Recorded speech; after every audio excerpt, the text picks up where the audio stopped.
It's time to talk about June's Journey, a hidden object mystery game with a captivating detective story. When you're playing, you solve a mind-teasing mystery of the roaring 1920s while you dive into June's captivating quest to uncover a scandalous family secret and solve her sister's murder. It's mystery, it's danger, and it's romance, and you never know where the next chapter's gonna take you. If that wasn't fun enough, you get to customize your very own luxurious island estate. Seriously, I cannot stop playing. I am already on the 3rd chapter and I just started recently. Join me back in time in the glamorous 1920s. June needs your help, detective. Download June's Journey for free today on iOS and Android. Join all the listeners who are listening right now ad-free by clicking subscribe on Apple Podcast, going to patreon.com/The Murder Diaries pod, or in Spotify, search The Murder Diaries ad-free.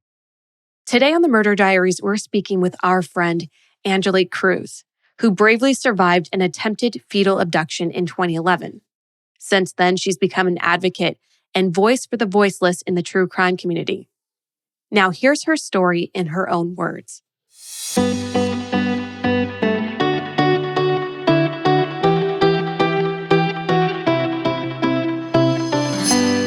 Thanks so much for joining us today, Angelique. We would love for you to introduce yourself and a little bit about your story to our listeners. Hey, y'all. My name is Angelique. You may know me from TikTok or maybe even Instagram with some of my viral videos that have gone around. I advocate about fetal abduction. I talk about trusting your instincts, that inner gut feeling. There's a lot of things that I talk about on my page, but it's really nice to be here with you guys today. I'm glad you brought up TikTok because that's actually how we met you. And now we're friends up there and on Instagram. And in one of the videos you posted, you say in order to understand someone's story, you have to start at the beginning. And we want to give you that space now to help us and our listeners understand your story from the beginning, of course, with your boundaries in mind. So if you don't mind, will you take us from meeting your friend to February 16th? I didn't realize Today's the anniversary. Oh my Stop goodness. it. I'm just realizing that. I picked it for today. I did. Yeah, I did. Oh, Stop. The reason why I picked Wow. it was because I wanted to show other survivors that are listening to this podcast that traumaversaries are a thing. They are something that your body naturally knows when your trauma happened. And your mind is so powerful that you can overcome it. I'm not going to sit here and say I'm healed. I don't have PTSD. No, that's a lie. I absolutely go through moments in my life where I am traumatized all over again. But I wanted to show listeners that you can get to a stage where you're comfortable enough to talk about it, even on a big important day, which is like my traumaversary, which is today.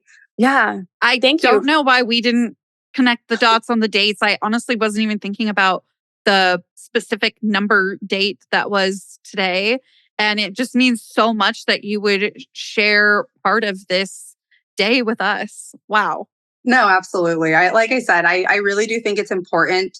I think one thing that I searched for as being a survivor of anything or a victim of anything, that you just want to make sure you're not alone. And I used to search all the time. How long is it going to take for me to heal? How long is it going to take for me to talk about this without crying?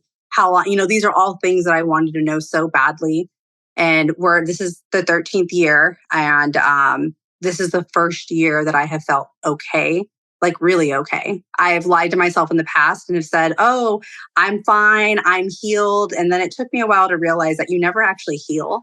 You just learn to cope with it better. And it's okay to not be okay. And it's also okay to be okay. Your emotions are all over the place when you go through something so traumatic.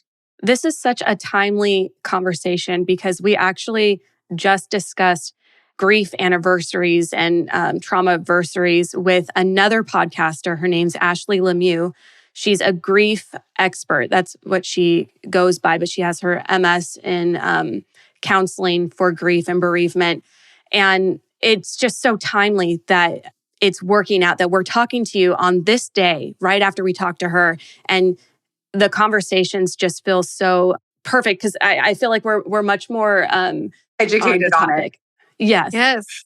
If you don't mind, take us and our listeners from meeting the attacker to February 16th, 2011, which was 1 week before you were due with your baby boy?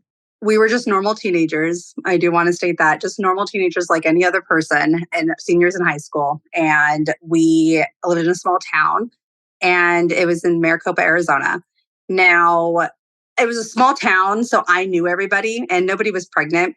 Again, I was a senior, and it was very uncommon, actually. Like, a lot of people weren't pregnant around that time. So my friends had met this girl, Cassandra. So they met Cassandra, and they thought that since she was pregnant and I was pregnant, that we would be really good friends. So they introduced us, and we kind of just hit it off from there. We went out to eat at Denny's in Chandler. And then after that, we went to the mall. And then after that, we actually went to Babies R Us. And I remember at that moment, we were actually running around with like those little guns that you use to like do your baby registries. So like we had a really good time. You know, I felt like it was really nice to meet somebody who was also pregnant and understood what it was like to be a teenager, have fights with your boyfriend, and also being terrified to know, how am I going to raise a baby when I'm literally a senior in high school? From that moment, though, we kind of just talked over social media. At this time, it was only Facebook that was out. I think we had MySpace also at that time, but kind of we were drifting away and kind of going into that Facebook, scene. And we just kind of kept contact from there. And then one day she just hit me up out of nowhere. It ended up being February 16th. And she wanted to come over to bring me baby shower gifts because she had missed my baby shower, which was a week prior. So it was, yeah, like I can't do the math, but it was a week prior. So she ended up coming over to my house, and I was a really nice person. I will state that. I was very, very nice. And there were things about Cassandra that I missed. Just normal things. She was a little weird. And when I say the word weird, what I mean by that is that she kind of needed a lot of attention. There were certain things that she was doing. She mimicked my life a little bit. And my mom caught on to those certain things. But again, these were all kind of things that we thought that were just like, she needed attention. She was new to our town. She wanted friends so badly. And remember, at that point, we're just teenagers, and teenagers are just weird altogether. So I bypassed all of that, and being the nice person that I am, I gave her the benefit of the doubt that, she just really wanted to be my friend. And I basically just let her come over and hang out with us all day long. I lived with my parents at the time, and Cassandra and I actually hadn't hung out. We only hung out that one time. So I will say that we only hung out that one time of meeting, which would have been like in November, December-ish. We had stayed in contact over Facebook, but she was friends with all of my friends. And she actually at one point lived with one of my best friends. I guess I just trusted that fact because all my friends knew her. They were all going to these little parties or doing things. And she was pregnant, but she was going to these, events, and she wasn't, doing anything wrong, but she was just going to these events. So she met everybody.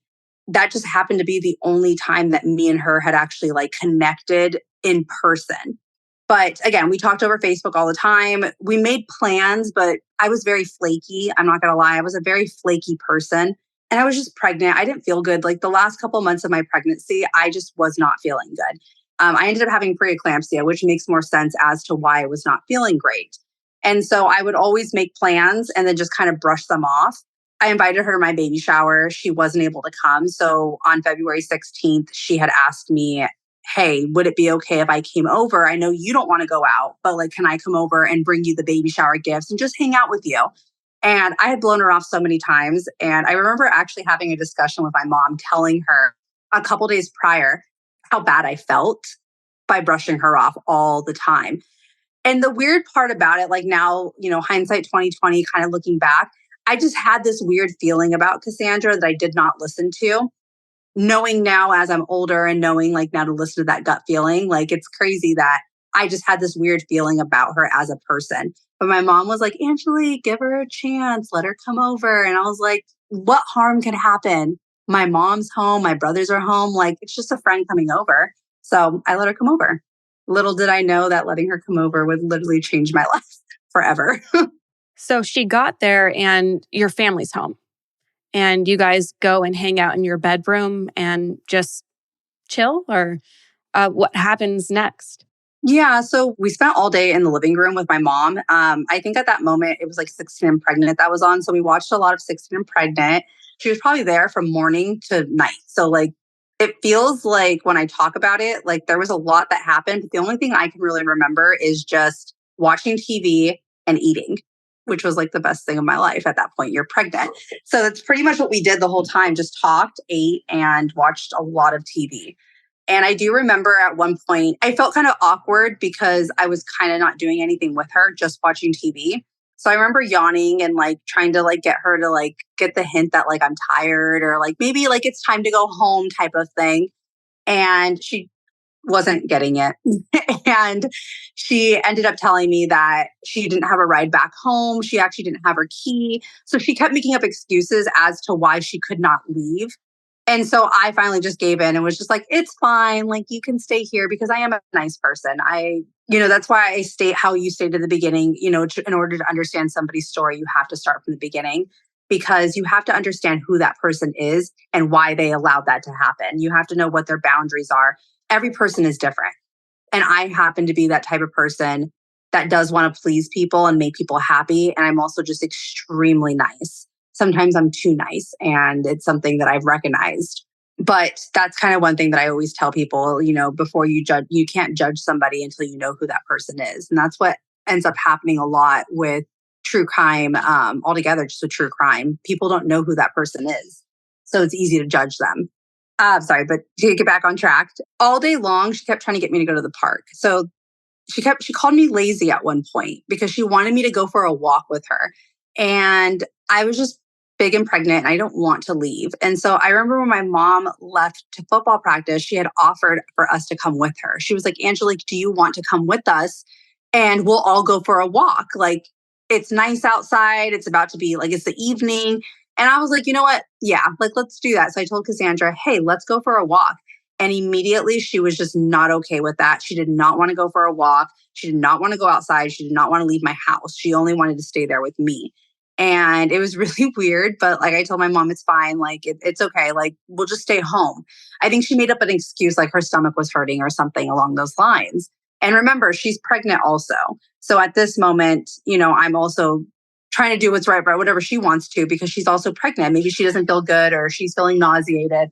And so we ended up just staying home. So that is what made us stay home instead of going to the park with my mom for football practice. And when my mom had left, it was literally like a light switch went off. She kind of just started doing like different things. Like, things were just weird. And one of the things was that she came to my house with this diaper bag. It was a big diaper bag. And there were presents in there. Now, when she first arrived at my house, she told me about the presents, but she didn't bring the presents out. And so when my mom had left, it was now time, I'm guessing, for her to bring the presents out. So she pulled up a chair, put it in the middle of my kitchen, and told me to sit in the chair. And it was already turned around, like basically like having it turned around and close my eyes. And I was like, this is weird. And she was just like, well, I want to give you these presents, but I'm going to drop them into your lap. And I was just like, this is weird. Like, I've never been given presents like this. Like, in my head, I'm just thinking about all this, but I'm also not going to be rude. So I sit in the chair. We're in the middle of the kitchen, and she would come over and drop these baby presents in my lap, and they would drop one by one. And it was like a receiving blanket, a newborn blanket, like little booties, mittens. Like, it was basically just like one of everything that you could possibly think of when you have a baby, like what you would need. And I would just kept telling her, thank you. Like, at first I just felt really, really scared and nervous, but I couldn't pinpoint like why. And when she dropped the present in my lap, I was like, whew. It was almost like, oh my gosh, like, I'm being exaggerative. Like, okay, she is giving me presents. Like, this is just how she's doing it. This is a weird thing, but it's happening. So it made me feel better because I went against that inner feeling that I was feeling because everything was normal. So as she's dropping those presents in my lap, I'm just like, oh, thank you. Telling her thank you a bunch of times. And she told me that she had this last present for me, that it was a baby light. So do you guys remember those pillow pets that came out and they shined on the ceilings? And at that moment, they were really new and they were really cool. And I really wanted one. So I was super excited because I did not get one for my baby shower. And I told her, yeah, like, let me see it. And she was like, oh no, like, I want to show you in the room. Because at this point it started to get dark outside. So, it was pretty dark in my room. And she was like, I would like to show you in your room. And I was like, well, why can't you show me right here? She's like, well, it was specially made for Ryland. And I was like, oh. She was like, yeah, I had it, like, it's a special present. Like, I had it specially made for him. And I was like, oh, thank you. Like, that's really nice of you. And she was like, yeah, so I just want to show you in the room. And I was like, okay. So I went to the room and she had turned the light off and it was already pitch dark. And she told me to stand there and to turn around and close my eyes. And as I was standing there, I started to like fidget with my thumbs and I started to get like really, really nervous. And it was the same feeling that I was feeling like back in the kitchen, except this time it was really like amplified. And I started to hear things. It sounds really weird, but I don't know how else to explain it, except for like, it was like somebody was whispering in my ear telling me that I was about to be murdered. And not even just murdered, like I kept getting these like, I don't know how to put them, like almost like flash. Like I swear I could like see myself. It was like almost like a visions, I guess you could say. I feel like I could see myself getting murdered, like and getting stabbed, but I was also thinking of it. And I kept trying to stop myself from that. So like as I'm standing there, I just kept thinking, what would you do if you were to get stabbed? How would you react? How would you save yourself? How would you defend yourself? Like, and these were all just like things that like I've never thought of before. And so I naturally started to not want to listen to those feelings because like who thinks you're about to be murdered? Like who thinks that? So I started to tell myself and calm myself down and be like, and this is all in my head, guys, all in my head. I'm having this discussion with myself, telling myself that I'm crazy and that I didn't take a nap today and that I'm pregnant and I'm having delusion, like I'm being delusional basically is like how I start to tell myself and calm myself down. But this gut feeling that I'm having and these thoughts and like these voices that I'm hearing are all just like screaming at me and telling me like, no, like don't ignore it kind of thing. And so as I'm standing there, I grab my phone. I have my phone in my hand and I put my mom's phone number in my phone and I put it to my chest and I put my finger on the send. It was a flip phone. So I put my finger on the send button and I don't know exactly why I did that. All I kept thinking at that moment was if she were to attack me, my mom could hear everything. Like, even if my mom didn't answer, if I left a voicemail, like she would hear everything and there wouldn't be any questions of what happened to me. And it's like, who has these thoughts though? Like, what, like, it's really hard because at being 18, you never think anything bad's going to happen to you. You never, you don't think that these things actually happen. You never think that you're the person it's going to happen to. So I started to tell myself that I was crazy. Sorry, sometimes I get a little nervous talking and I'm very passionate about trying to figure out how to put this feeling into words where other people can understand it or not even understand it. If they experience it, they know what it is because I didn't know what it was. Being 18, I did not know that there was this gut feeling that was going to tell me all of these things. So if I start stuttering, it's just because I really want to make you guys understand. And it's important. So to kind of get back to those feelings and what I was explaining, I want the listeners to understand that this was maybe less than a minute. It sounds like I'm having a 5-minute conversation with myself, but I was not. It was absolutely less than a minute, maybe even less than 45 seconds at this point. It happened so fast, but my brain can recall all of it just happening so slowly. And so let's kind of go back to me standing there with my finger on the send button. I am feeling those feelings and I'm trying to ignore them, but at the same time, that feeling is like literally just like telling me not to ignore it. It's like you guys ever, seen those like the devil and the angel? It was kind of like that, except It was like both me trying to figure out like, do I listen? Do I not listen? Do I listen? Do I not listen? And so I took the chance and I was like, you know what? Like, I'm about to see what's going on. And so I have my hand on the call button.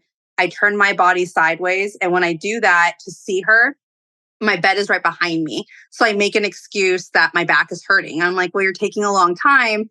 My back is hurting. And as I'm having all these feelings, as all this is going on, she's just digging through this bag. I honestly blocked her out, but she's just digging through this bag. So I turn my body so I can see her. She then gets up and guys, it's pitch dark, no light at all. She gets up behind me on my bed. It like climbs on like onto my bed and is behind me at this point. And I'm like, what are you doing? And she's like, I'm just going to show you the light. I'm going to put it over your head. And I'm like, oh, here we go again, the head thing. Like she wants to put it over my head. So I'm sitting there and I'm just like, I don't feel good. I feel very uneasy. I'm terrified, but I'm also talking myself out of it, telling myself that I'm going to be okay because that's just who I am. So as she's about to show me the gift, she puts her hand on my shoulder and she leans me forward. And I'm sitting on my bed at this point. So when she leans me, picture a 9-month pregnant woman being bent over on their stomach. And I'm like, Cassandra, that hurts. And she goes, 1, 2. As she says like 3, I immediately like something inside of me and that voice that I told you guys about literally screamed, get up. And I listened and I got up, ran to the door, turned the light on. I could see her putting something back into her bag. And I could not see what it was. I was never able to like see what that was, but she put something back into her bag. And immediately when that happened, her phone rang. So as her phone rang, it was like a distraction for both of us because what was I going to do? Like just go over there and be like, tell me what you're doing. Like she was obviously on the phone with somebody. And I thought I was going crazy. So I walked out of the room and I tried to collect my thoughts. I tried to walk around. I was pacing in my kitchen, trying to put together everything that just happened. Obviously, I'm here. Obviously, nothing happened to me. Obviously, I'm not like I'm alive. So what just happened? And so and I do know I watched way too much SVU and way too much crime stuff to know that you never let somebody know you're going to get, that you're about to be murdered. You don't do that. Don't let them know. But also remember and put yourself in my shoes that I was 18 years old. And if I was just about to accuse this girl of trying to kill me, God, what are all the kids going to say about me? Like, what's everyone going to, they're going to call me crazy because I just accused our friend of trying to murder me. And she was trying to give me a light. She was trying to give me a light. Like there were the peer pressure of it all. Yeah, the peer pressure of it all. And I would love to say that I didn't fall into that peer pressure, but absolutely. Like I am only human. I was a teenage girl. I fell into that. So I very much cared about what my peers thought about me. I am not ashamed to say that. Here I am, 31 years old, and I'm not ashamed of that. That's who we are. It's how you grow up sometimes. It's literally one of the most important parts of your psychological development in that stage of life during adolescence is peer pressure, and it can lead you towards good and it can lead you towards bad, but it's going to be there and it's a really important part, unfortunately. It is, and it's a natural thing. And, people sometimes say, oh, you fall into peer pressure like it's an insult. It's not an insult. It's something that a lot of us go through. And I'm sure everybody has done it once in their life. They literally have campaigns about peer pressure for high school students and, junior high school students. It's so common. Yeah, see, that makes me feel better.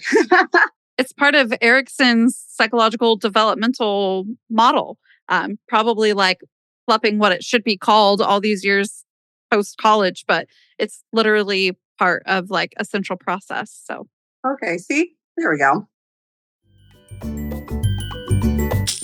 You already know that Shopify has taken the cash register online, helping millions sell billions around the world. But did you know that Shopify can do the same thing at your retail store? Give your point of sale system a serious upgrade with Shopify. Shopify POS is your command center for your retail store. From accepting payments to managing inventory, Shopify has everything you need to sell in person. With Shopify, you get a powerhouse selling partner that effortlessly unites your in-person and online sales into one source of truth. Track every sale across your business in one place and know exactly what's in stock. Connect with customers inline and online. Shopify helps you drive store traffic with plug-and-play tools built for marketing campaigns from TikTok to Instagram and beyond. Get hardware that fits your business. Take payments by smartphone, transform your tablet into a point-of-sale system, or use Shopify's POS Go mobile device for a battle-tested solution. Plus, Shopify's award-winning help is there to support your success every step of the way. Do retail right with Shopify. You can sign up for a $1 a month trial period at shopify.com/Murder Diaries, all lowercase. Go to shopify.com/Murder Diaries to take your retail business to the next level today. Shopify.com/Murder Diaries. Something I did notice was you put physical distance between yourself and Cassandra, which I thought was, even if you weren't thinking about it, you made sure to give yourself that space, at least to breathe and to like collect your thoughts. So I think that was really smart. Oh, yeah. It was, I needed to breathe. I needed to remember that I was okay. And I needed to collect all those thoughts of one. And at the same time of collecting those thoughts, though, it's like I can't let go of what just happened as much as I wanted to. And I wanted to be like, okay, nothing happened to me. Like, let's just continue. No, like there was something going on. And there was that investigator in me that wanted to figure it out at the same time. Even though I knew that possibly like something bad could happen to me, I was like, no, I need to figure out like what's happening. So I played along is what I did. You know, she came out and she acted normal. So I was like, okay, she's acting normal. Like, let me just see how far this is going to go. She didn't try to get me back in the room. So I was like, okay, like, I'm okay. But later on that night, she did try to get me to leave with her. So I didn't want to question her and ask her like what was in the bag. I just kind of let it be because I didn't know what was in the bag and I was kind of scared to find out what was in there. So I just let it be. I didn't ask anything. I just continued my night. And later on throughout the night, she had asked to try on like she was talking about how her boyfriend was coming to pick her up in like an hour and they were going to go out to eat, but she had nothing nice to wear. I was like, well, you can go inside my closet if you want and go look and see if there's anything that fits you. Like, by all means, go ahead. So she did go into my room. And I remember right before she went into my room, I lit a candle. It was one of those teacup candles. So like you light the teacup candle and like the senses, it like gets the senses and they go up. I had one of those in my room. And so I lit it. There was no reason why I lit it. I just lit a candle. And when she went in there to try on clothes, she closed the door. And then when she reopened the door, she told me to come look. So I went into the room. I saw what she was wearing. I said, that looks cute on you. If you want to have it, you can have it. Like, that's fine. And I noticed that the candle was out and I smelled smoke. Like I smelled something smoky. And I was like, do you smell that? And she was like, smell what? And I was like, that smoke smell. And I was like, why is the candle out? And she was like, oh, I don't know. And I look up at the fan's off, the windows are closed. And so I'm just like, what? And I'm like, so you don't know how the candle went out? And she's like, no, I don't know how the candle went out. I had no idea. And I'm like, it just really smells like smoke in here. So I went looking all around my room. I looked underneath my bed. I looked in my closet. I looked in my dressers. I even went to my brother's room, which was right next door to me, looked in his room, nothing. So then I'm like, okay, what's happening?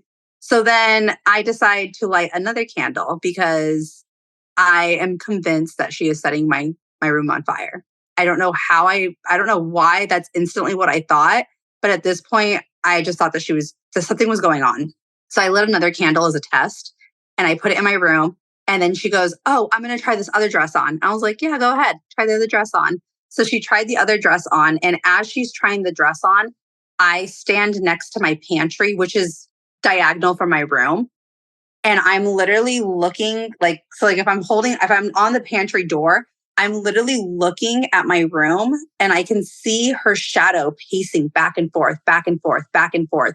I was so paranoid. I didn't want her to know that I knew I was looking.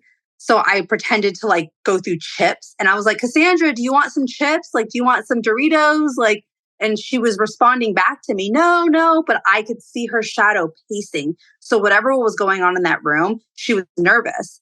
And in my head, I was like, she's setting my house on fire. Like, I don't know the reasoning behind it. I just know that she's setting my house on fire. So she opens the door. I immediately barge my way in there and I look at the candle and I go, why is the candle out again? And she goes, I don't know. I don't know. And I'm like, really? And I'm like, what's going on? Like, there's stuff that's been going on today. What is going on? And she started stuttering. And so I started looking around my room again. I looked under my bed again because the smell is 10 times worse now. I can't see smoke anywhere, but I can smell it. So I go open my closet door and my whole closet is in flames. I had just looked in the closet, not even like 4 or 5 minutes prior, but all my clothes are on fire. So I straight go into panic mode. I run to I'm just like, I'm in straight shock right now. Honestly, I forgot about the fact that I felt like I was going to be killed. I forgot about the fact that she started the fire. I was just in straight panic mode. So I was like screaming, like, call 911, call 911. Like, and I was like running back and forth from my kitchen, 9 months pregnant with big pots. I threw a pot at her and told her to help me. And I don't remember what she was doing, but I don't think she was helping me. So I actually put the fire out. I was coughing a lot. My whole room is just in smoke and she's coughing a lot. And so I opened my garage door, and my garage door is right next to my room, like where the hallway's at. And when I open the garage door, like smoke is just rolling out of my house. And I grab her by her, like her shirt, and I drag her outside because we're at this point, we've inhaled so much smoke that we're like coughing and coughing and coughing. So before we even got outside, I panicked and I said, call 911.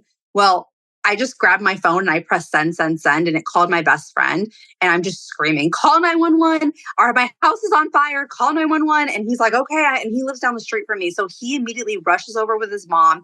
And I don't remember what happened like between it was a couple minutes, but my friend got there before like the firefighters got there, like before everyone got there. So my house is still like really smoky at this point.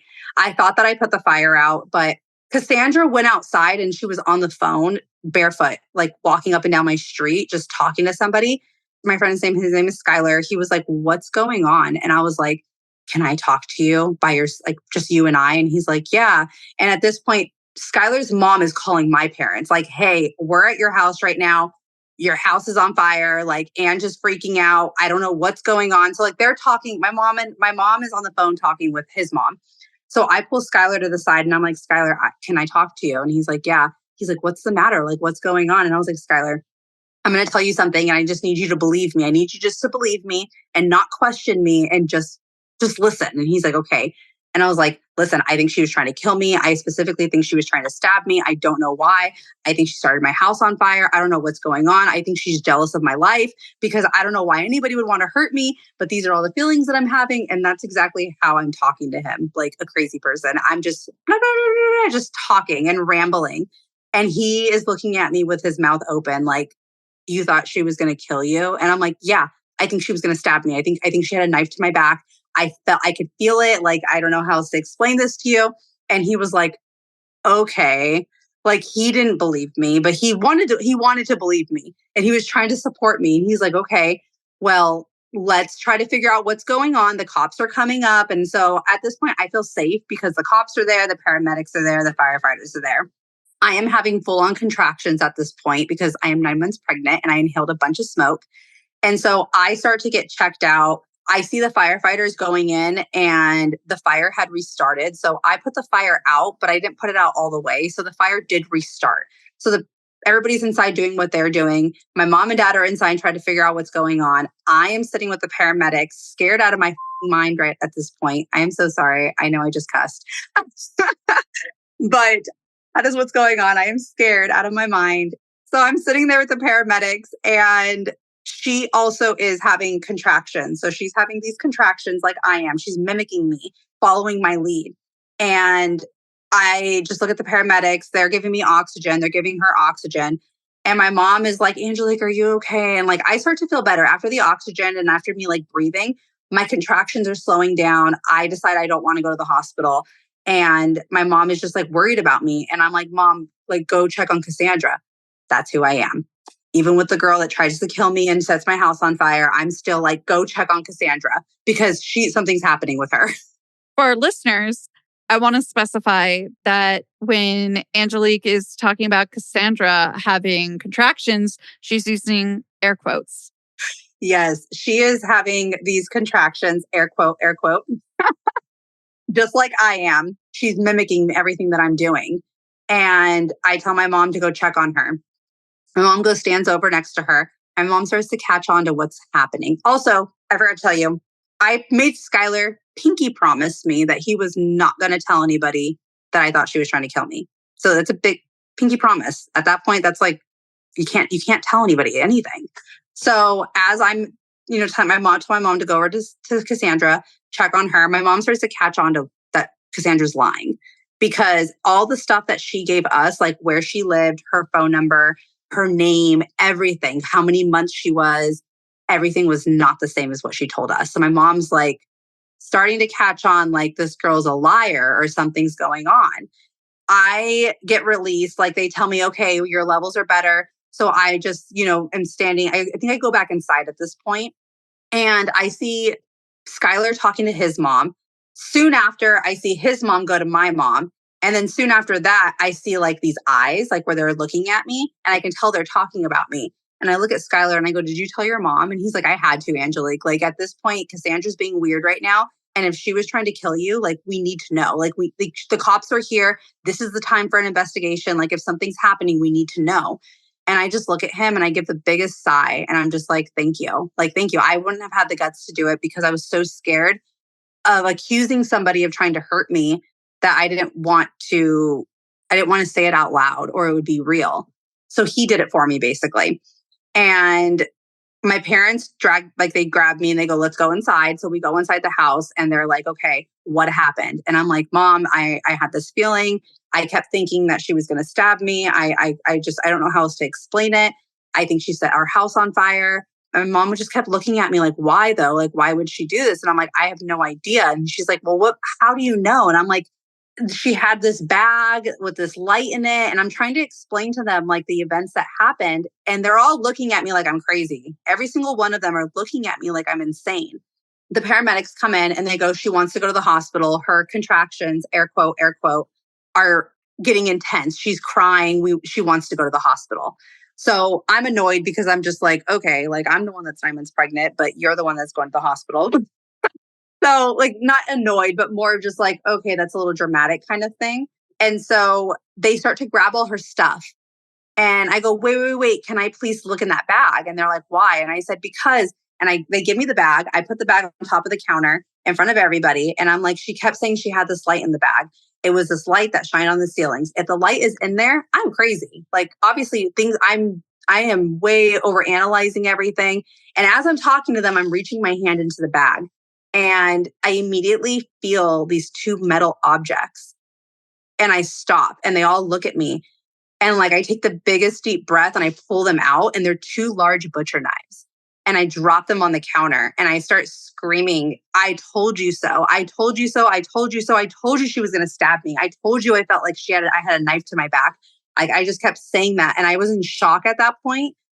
And so that was the only thing that I could say over and over and over. It was like a loop. I just kept saying, "I told you she was going to stab me. I told you she was going to stab me." And I was just hysterical at that point. They ended up pulling out alcohol. They ended up pulling out scissors, a newborn diaper. So these were all the gifts that she gave me prior were all things that, like, not necessities that you would need, but things that you would want to put on a baby. Obviously, after, when you want to take a baby home, which would be like a beanie, mittens, socks, a onesie, a newborn diaper, newborn blankets, all of those things. But all the rest of the stuff in there were supposed to be used to perform the C-section. And so at that point, she is already on her way to the hospital, and they shut my street down and they put it as an investigated, attempted murder case. And so basically, like, nobody could get in and nobody could get out. So my whole street was blocked off. They let my now husband, but he was my boyfriend at the time, they only let him in, obviously, because he's the father of my son. And I had sat on the couch staring at a wall. And I just kept repeating the same thing. "I told you she was going to stab me." I was like in a trance. It was really, really bad. I couldn't believe how spot on my instincts were. And even till this day, it still doesn't make sense to me. It does, but it doesn't, because like how spot on I was on that. Like, not even just the fact of I was going to get killed. I was very specific that I was going to be stabbed. I was very specific there was a knife to my back. It was just I was specific about the fire. Like, it was just insane on how it all happened. And that was the moment that I realized that, like, we have intuitions, we have gut feelings, we have instincts. And I can promise you that you learn that you never want to ignore those instincts again. Later on in court, was there a confession? So no, actually, so she didn't get arrested until like March something. So February 16th is when this happened. She didn't get arrested until March. And the way I found out that she confessed everything, I got a phone call so I already gave birth to Rylan at this point. I am terrified like hell because I'm afraid that she's going to come back after me for Ryland because I don't know the reasoning as to why she wanted Ryland. I just know that she wanted to perform a C-section on me. These are my thoughts. Sorry, these aren't even confirmed thoughts. These are just what the investigation is for. And whatever day, I think it was March 4th or March 3rd, but I had gotten a phone call at midnight and I was asleep. My mom actually picked the phone up and it was Sergeant Mary Turner to let us know that they had her in custody and that she confessed everything and that she was going to be put away for a very long time and that I could sleep tonight because those couple weeks that she was out and I had given birth were hell. Like I was so traumatized by everything. I was scared. I would wake up in the middle of the night and start swinging on my parents. Like I couldn't function. It was honestly, I don't even remember being a mom. Like I don't remember everything. What was the response from your social group at the time? Obviously, it's public knowledge now. Your whole street was shut down. There's an investigation going on and you have mutual friends. Did they know the extent? Did you inform them what had happened? What did they think about her at the time? Because obviously she's not in custody until a month later. So right after it happened, I only told a few people, but the people that I did tell didn't believe me. And they thought I was an exaggerator and they thought that I was looking for attention. That's just kind of what people thought, like that knew what was going to happen, like knew when I told them or my mom told them or, like family members, stuff like that. So I actually didn't talk about it with anybody because of that. It was almost like a moment where I thought I was still crazy. It wasn't real until she got arrested. But I do remember when I went into labor, I had police escorts outside my room because remember she's out and about. So they did that and that made me feel safe. But no, I don't feel like I had that much support. And to be honest, I actually did a lot of the investigating myself. I ended up finding out that I knew her cousin from when I was younger. We actually dated the same guy. And I actually called her. I found her cousin on social media, got the number, called her. She confirmed to me that Cassandra has always had issues, that she was, schizophrenic, manic depressant, bipolar, and that she had multi-personality syndrome. And I think that's what it was called back then. It's now DID, but back then it was like multiple personalities or something like that. And so that's how I found out that Cassandra had mental illnesses, I had no idea. So I started piecing things together. The cops even had me come down to the station and they had me call Cassandra and act like we were still friends and act like nothing had ever happened. And they wanted me to get her to admit that she was in the room alone before the fire started because they had her fingerprints on the teacup candles. Yeah, I think I got off track, but there was a lot of things that happened. That must have been even more traumatic to have to, play nice with the person who was trying to hurt you and your son. It was extremely difficult to do that. All I kept thinking was the bigger picture. And if we could just get her to admit that she was in the room by herself, because she was telling them a different story. She was trying to say that I started the fire. She told them that we were smoking marijuana in my room and I had ashed out the pipe and it caught fire. That was her story. At what point do you find out, or do investigators find out, that her pregnancy isn't real? So that night that she went to the hospital, they actually gave her a pregnancy test and they found out that night that she was not pregnant. And when they said that to her, she had fled and left the hospital. So that was the only time that they had her. And by the time she got to the hospital and they found the butcher knives, we found, obviously my street is shut down. She had already left the hospital at that point. So they couldn't find her. So she was basically out and about. Nobody knew where she was. Nobody could find her. She was basically just poof, she disappeared. And the way that they found her was, so she lived with her sister and in Maricopa. And that's kind of that's how she moved to Maricopa. And then that's why she was kind of couch surfing to different people. And she lived with my best friend at one point. She didn't have a mom. Her mom died. Her dad lived in Mexico. So she was kind of just this person, this lost soul that just kind of went around everywhere. She wasn't in school with us or anything. I think she dropped out of school at that point. Her sister was on vacation when this all happened. And so remember I told you that I got in contact with her cousin? When the sister got back from vacation, she was in a different country. When she got back from vacation, the cousin called her and said, hey, there's a lot of stuff that's been going on while you've been gone. Something is happening with Cassandra. this girl called me. Her name's Angelique. She stated that, Cassandra tried to kill her, perform a C-section, or she thinks that Cassandra was trying to kill her to perform a C-section on her to take her baby, and that she also started her house on fire. The sister didn't even question it. She called Maricopa PD immediately and said, come get my sister. She's here at the house. She didn't even question it. And that is how they found her. So you mentioned that she had familial connections with Mexico. And I remember in our previous conversation, you mentioning that she had a plan in place to take your baby and bring him over the border and possibly sell him. When did that come out? Can you give us a little more details about that part of the story? Yeah. So like when we went to sentencing and when I had talked to like the detective, they had always told me that I was always convinced or thought that she was obsessed with having babies and that like she basically was going to take Ryland for herself. That was the story. That is what I've always known as long as I can remember. I remember doing a news article with somebody in Maricopa, and he's the one that actually brought it to my attention that he thinks that I was lied to. He did a lot of investigating and he got all of like the tapes and whatever they would give him. So like tapes of her confession and also like the police report. After the interview, he came to my house and he said, I'm just going to drop this off to you because I don't think they told you the whole truth. He said, I don't think that you know the actual reasoning as to why Cassandra wanted your baby. And he said, when you feel like good, he's like, you should read this. I didn't want to read it. I shredded it and I never wanted to look at it ever again because I didn't want to know. I didn't want to know. I knew the truth. That's how I felt. And I didn't want to go back down that lane. This was like, I just didn't want to do it. So years later, come 2020, when Save Our Children's came out, I started to get really curious. And I remember that conversation with the news reporter. So I decided to go and get all of my tapes and like all the CDs that they had of like, her confession, me talking, just all the investigations and get the police report. And when I listened to the tapes, not once did I ever hear her say that she was obsessed with having babies. I never once heard anything about her wanting to take my son to raise him.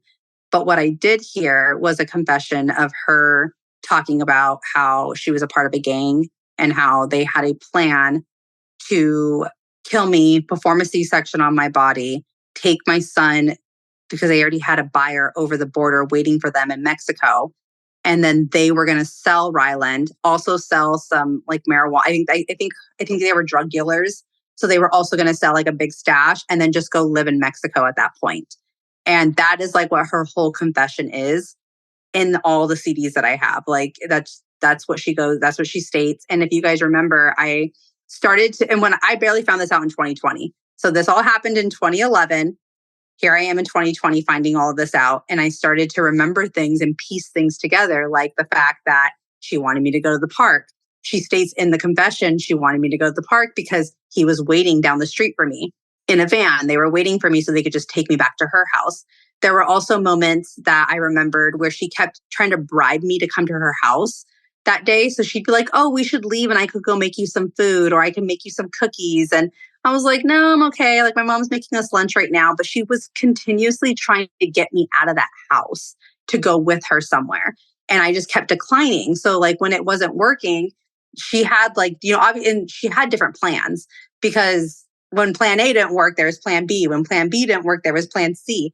The fire was never supposed to be a part of the plan. And she even states that in the confession.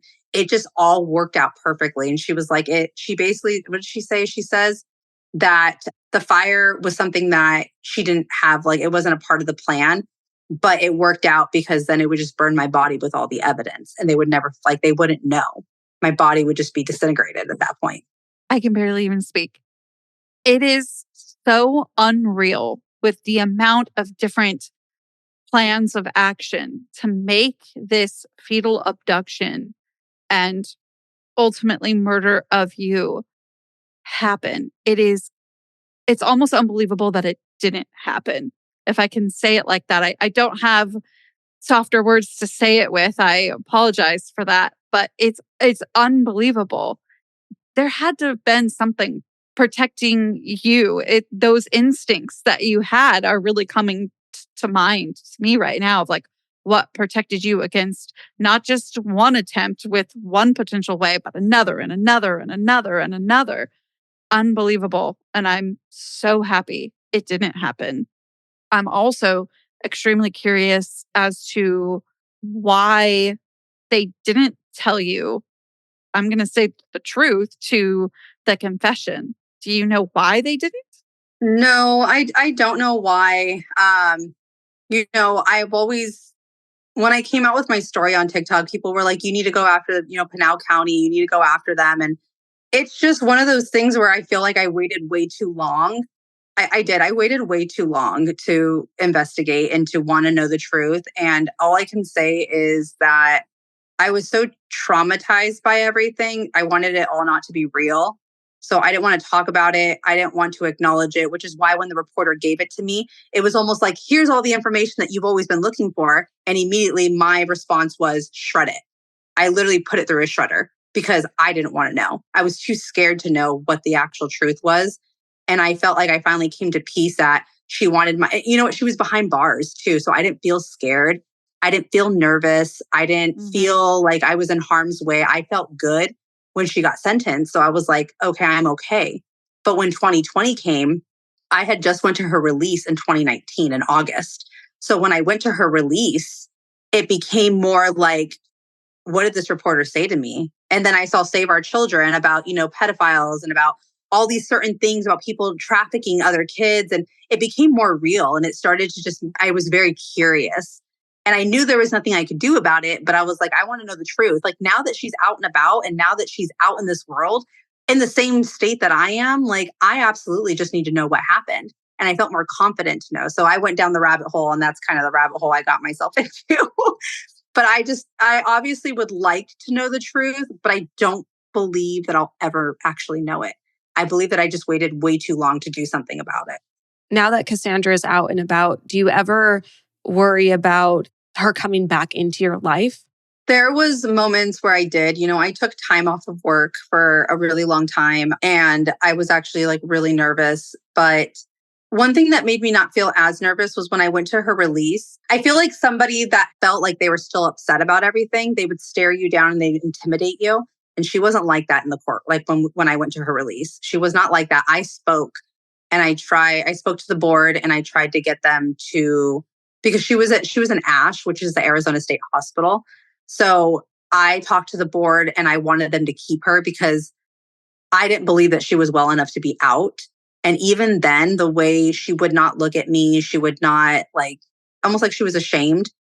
And that was the moment that I realized, I don't think that she'll come back after us. I think that she wanted a baby. And whatever story it is, whether she was going to sell my son or whether she was obsessed with having babies, my son is now, he's going to be 13. So at that time, he was going to be, I think, 11 or 10. And all I kept thinking was, she wanted a baby. She didn't want my child. She just wanted a baby. And Ryland's no longer a baby. So I feel like I felt better, I guess you could say. Even now, she lives her life. I live my life. I am very vocal about my story now. And it's not to put her down or to shame her or to say all these different things. This is honestly something that I feel like women should know happens, because fetal abduction has been happening way more often than nobody should ever be murdered. Let's just start there. No one should ever be murdered. But this crime that used to be so small is now happening more often. And that's scary. And I think you guys posted, I loved what you guys posted about the number one. Wait, what was it? It was the number one cause of death for a pregnant woman is homicide. And I'm so glad you bring that up, because there are other cases like Bobby Joe Stinnett and Savannah Graywin who come to mind when I think of fetal abduction. In those cases, the victims passed at their predator's hands. And, this deranged individual brutally attacked them and with the intention of stealing their baby. And so as you've been sharing your story publicly, I'm curious what your experience has been like. I know that you've connected with other family members of victims who have experienced fetal abduction. I believe you connected with Reagan Hancock's mom on social media. Can you tell us about those connections? Can you tell us about what it's been like just sharing this story on social media? Yeah. Telling your story on social media is actually really, really scary. And it was really nerve-wracking. The amount of support that I had absolutely helps me and makes me want to share my story more and gives me that confidence. I had posted on Instagram my story for the first time, and Reagan Hancock's mom commented on it. And then she went and messaged me, like private messaged me, and just thanked me for talking about this because this crime is not talked about enough. There aren't survivors of fetal abduction. As far as my knowledge, there's, me and then there's another survivor. Besides that, though, any like investigating that I've ever done, you normally either see that the mother and the child have both passed away or just the mother has, because this crime is so horrific. It's insane. And so Reagan's mom had just thanked me for advocating, basically, something that I guess I didn't realize at that moment that I was advocating for not just myself and my son, but I was advocating for the ones that don't have a voice anymore because, they're not here anymore. And so that made me feel really good and made me realize that I am here. I am alive. I am here to tell my story, but it's also shedding light on the crime of fetal abduction itself. Another way you are talking about your story, or will be talking about your story, is that you are writing a book. Tell us about where you are in the process. Tell us everything about the book. Yes. So I am writing a book, and it's been a very long process. I'm not going to lie. I'm not even almost done, to be honest. I started to write my book. I was doing really, really good because talking, I get really nervous. I know I'm really good at explaining everything, but imagine what it sounds like in writing. It's going to be amazing. But I've taken a little bit of a break from that. When my mom passed, I just completely shut down. We're about to come on to a year now of my mom's passing, and I still have not picked up from where I left off. It's just anyone that's gone through grief understands that sometimes you just need time to get your life back in order. And this happens to be one of those things. I used to write and then I would go call my mom and talk to her about it and read her a chapter and see, what she thought and get her opinion of it. So now I put a little bit of a halt, but my goal for this year is to have my first draft done and edited. So that is my goal. So I am writing away now and I'm getting really excited about it because in my book, I not only talk about, I talk about my story and I give extreme details of what happened from beginning to end and just how I met her, who I was before. But I also am very strong about talking about that intuition and that gut feeling and what it feels like. My intro is like my favorite part. I think I did a little clip on like Instagram and on TikTok, but that is probably like my favorite thing about the book is the intro to it, of talking about like that gut feeling and have you ever had that type of feeling type of thing, because it draws you in to make you understand that you're not alone, that you've had those feelings before and to listen to it. We can't wait to read your book, and we will definitely let our listeners know when it does become available. We're rooting for you. Thank you so much for being here today. Do you want to plug any socials and let our listeners know where they can find you? Yeah, so I'm mainly on TikTok. So it's Angelique Monet 0. And that's where you guys can find me. That's pretty much the only place that you can do like 10-minute videos and hear my story and kind of see everything. I do have an Instagram, but I recently have put my Instagram to private. So I apologize. What an honor to talk to you today. Thank you so much for sharing your story, especially on your traumaversary. It means a lot that, you're willing to talk to us and share with our listeners. So thank you. Thank you. Thank you. Yeah, absolutely. Thank you guys for having me on. It's been amazing just to be able to, talk about it on someone else's platform, which happens to be your guys' podcast. It's an honor. Thank you. Make sure you follow us on all of our socials at the Murder Diaries Pod. And until then, stay safe. Bye. Seeking the truth never gets old. Introducing June's Journey, the free-to-play mobile game that will immerse you in a thrilling murder mystery. Join June Parker as she uncovers hidden objects and clues to solve her sister's death in a beautifully illustrated world set in the Roaring '20s. With new chapters added every week, the excitement never ends. Download June's Journey now on your Android or iOS device or play on PC through Facebook Games.